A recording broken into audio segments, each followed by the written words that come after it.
भारतीय समाज में सास बहू के रिश्ते को हमेशा एक खट्टे मीठे संघर्ष के रूप में देखा गया है। अधिकतर कहानियां टकराव, ईर्ष्या और तानों से भरी होती हैं। मगर यह कहानी अलग है। ये कहानी है एक ऐसी सास और बहू की, जो सगी माँ बेटी से भी बढ़कर दोस्त बन गईं। आइए जानते हैं कि कैसे शुरू हुई यह अनोखी दोस्ती। योजक चिन्ह, योजक चिन्ह, योजक चिन्ह। पहला अध्याय, एक नई शुरुआत। कहानी शुरू होती है लखनऊ के एक मध्यम वर्गीय परिवार, शर्मा निवास से।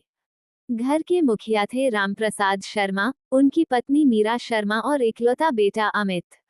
अमित ने इंजीनियरिंग कर रखी थी और एक मल्टीनेशनल कंपनी में नौकरी करता था। मीरा देवी पारंपरिक सोच वाली मगर दिल की बहुत साफ महिला थीं। उम्र के इस मोड़ पर उन्हें बस एक ही चिंता थी, अमित की शादी। कई रिश्ते आए, पर किसी में बात नहीं बनी। फिर एक दिन रिश्तेदार के माध्यम से उन्हें एक सुंदर, समझदार और पढ़ी लिखी लड़की मिली, कविता। कविता ने एमए तक पढ़ाई की थी और स्कूल में शिक्षिका थी।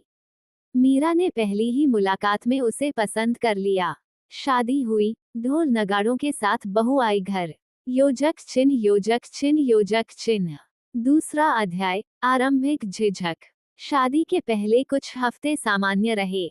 कविता बहुत शांत, अनुशासित और विनम्र स्वभाव की थी।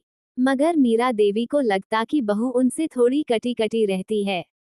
ना ज्यादा बात करती, ना बैठती उनके पास। कविता की ये चुप्पी सास को खटकने लगी। एक दिन मीरा देवी ने हल्के हंसी में कहा, बहू, ये घर तुम्हारा भी है, सिर्फ काम करके मत रहो, थोड़ा मेरे पास बैठा करो। हम बातें करेंगे, हंसेंगे, दोस्त बनेंगे। कविता थोड़ी झेंपी और धीरे से बोली, माँ जी, मैं कोशिश करती हूँ। दरअसल मैं बचपन से थोड़ी अंतर्मुखी हूँ। मीरा देवी मुस्कराई, अच्छा, तो अब मैं तुम्हें बातूनी बनाऊंगी।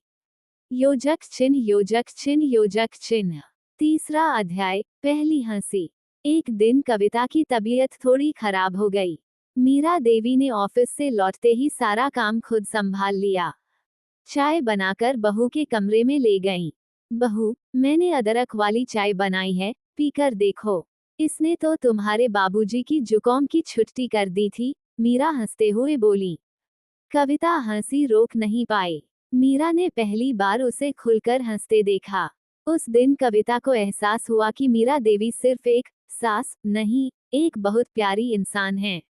योजक चिन्ह, योजक चिन्ह, योजक चिन्ह। चौथा अध्याय, दोस्ती की नींव। धीरे धीरे कविता और मीरा के बीच बातचीत बढ़ी।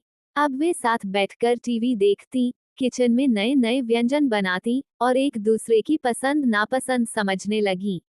मीरा देवी को फैशन पसंद था, कविता को सिंपल चीजें। मगर दोनों एक दूसरे की पसंद का सम्मान करती थीं। एक दिन कविता ने मीरा से पूछा, माँ जी, कभी आपको लगा कि मैं आपकी बहू नहीं बेटी हो सकती थी?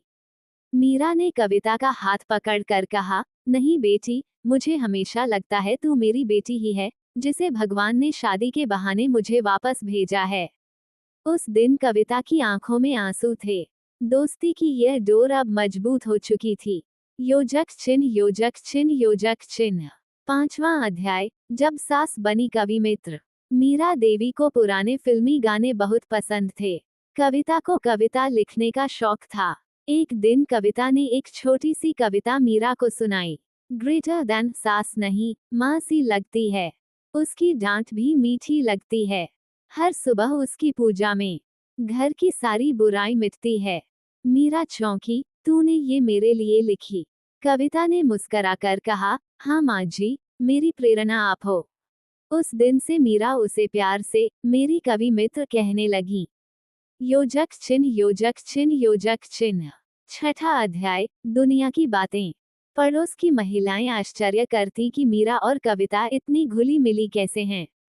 एक बार मोहल्ले में किसी ने ताना मारते हुए कहा, वाह, आपकी बहू तो आपको बहुत संभालती है, असली बहुएं तो सासों से तंग रहती हैं। मीरा देवी ने हंसते हुए जवाब दिया, क्योंकि मैंने उसे सास नहीं, माँ बनकर अपनाया है। और माँ से कौन तंग रहता है। धीरे धीरे उनकी जोड़ी पूरे मोहल्ले में मिसाल बन गई। योजक चिन्ह, योजक चिन्ह, योजक चिन्ह। सातवां अध्याय, परीक्षा की घड़ी। एक दिन अमित का ट्रांसफर दिल्ली हो गया। अमित ने सुझाव दिया, माँ आप लखनऊ में ही रहो, हमें सेट होने दो, फिर ले चलेंगे। मीरा देवी ने हामी भर दी, मगर कविता चिंतित थी, माँ जी अकेली कैसे रहेंगी। 3 महीने बाद कविता ने अमित से कहा, माँ को साथ नहीं रखा तो मुझे अच्छा नहीं लगेगा। मेरी असली दोस्त वहाँ है। अमित मुस्कुराया, तुम दोनों की दोस्ती के आगे हार मानता हूँ, माँ को फोन करो। मीरा देवी जब दिल्ली पहुंची तो कविता ने कहा, अब हम साथ साथ स्कूल चलेंगे, ऑफिस से लौटकर शाम की चाय भी साथ पेंगे। मीरा देवी की आंखें भर आईं। योजक चिन्ह योजक चिन्ह योजक चिन्ह। 8वां अध्याय, नई उड़ान। दिल्ली में मीरा देवी ने अपनी रुचियों को फिर से अपनाया, योगा, संगीत और साथ में कविता की लिखी कविताओं का पाठ। कविता ने उनके नाम से एक यूट्यूब चैनल बनाया, सास की सखी। दोनों की वीडियो वायरल होने लगी। एक में कविता कविता सुनाती और मीरा देवी अनुभव साझा करती। दोनों की जोड़ी सोशल मीडिया पर छा गई। योजक चिन्ह योजक चिन्ह योजक चिन्ह। समापन। आज मीरा और कविता न सिर्फ सास बहू हैं, बल्कि एक दूसरे की सबसे अच्छी दोस्त हैं। कविता कहती है, कभी लगता था सास से डर लगेगा, अब लगता है माँ से दूर रहकर अधूरी हो जाऊंगी। मीरा कहती हैं, मुझे बहू नहीं, एक और बेटी मिली है। भगवान ने मेरी झोली भर दी है। ये कहानी बताती है कि अगर रिश्तों में थोड़ी समझदारी, थोड़ा प्रेम और बहुत सारा सम्मान हो, तो सास और बहू भी सबसे पक्की सहेलियां बन सकती हैं।